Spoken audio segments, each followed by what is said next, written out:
To what extent do you think the royal family has done enough around the Andrew and Epstein issue?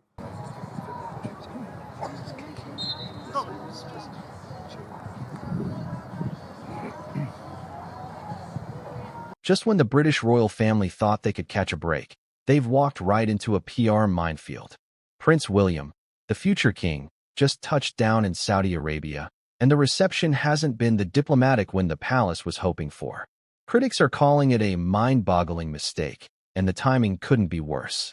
Between fresh Epstein scandal headlines and the shadow of Prince Bonesaw himself, William is finding out that you can't run away from controversy if you're running straight into a different one.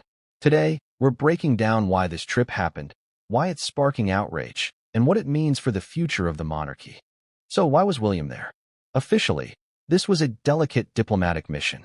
The UK government often uses the royals as their secret weapon to grease the wheels of international trade.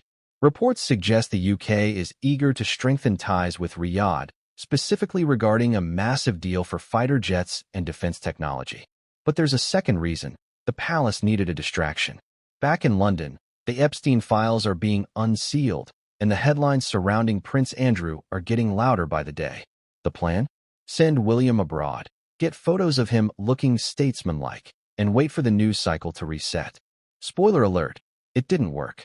The reception in Saudi Arabia was officially grand, gold-plated everything and UNESCO World Heritage Site tours. But the optics? Disaster. The Celebici report highlights a massive oversight. MBS, the man William is shaking hands with, is actually mentioned multiple times in the newly released Epstein files. While there's no implication of criminal wrongdoing, Jeffrey Epstein reportedly claimed to know MBS very well. Think about that. The palace sent William to Saudi Arabia to escape the Epstein-related drama surrounding his uncle Andrew, only for William to be photographed with a man who also appears in the Epstein orbit. Critics like Emily Maitlis have called it mind-boggling that nobody at the palace or the Foreign Office saw this coming. Critics aren't holding back. They're pointing out the glaring hypocrisy.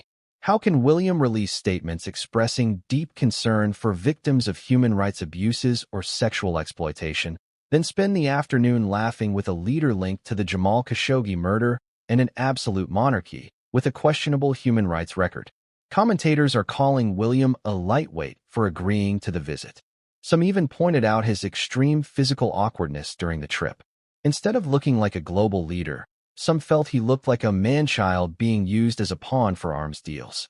And the sports cosplay, William playing soccer and visiting esports arenas, has been mocked as an attempt to look young and vital that just felt out of depth.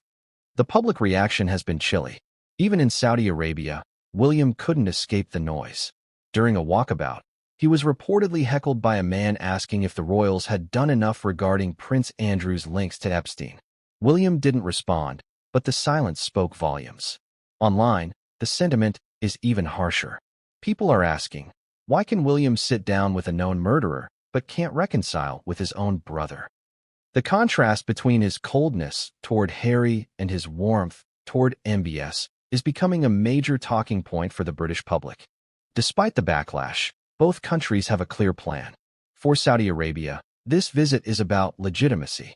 Having the future King of England visit helps polish their international image as they push Vision 2030, their plan to modernize their economy through sports, tourism, and energy. For the UK, it's about security and cash. Post-BR. Brexit. The UK is desperate for trade partners outside the EU. They want Saudi investment in British green energy and, of course, those defense contracts. William is the human face of a very cold, very calculated business transaction. Can they salvage this? Royal experts say William needs to pivot fast. 1.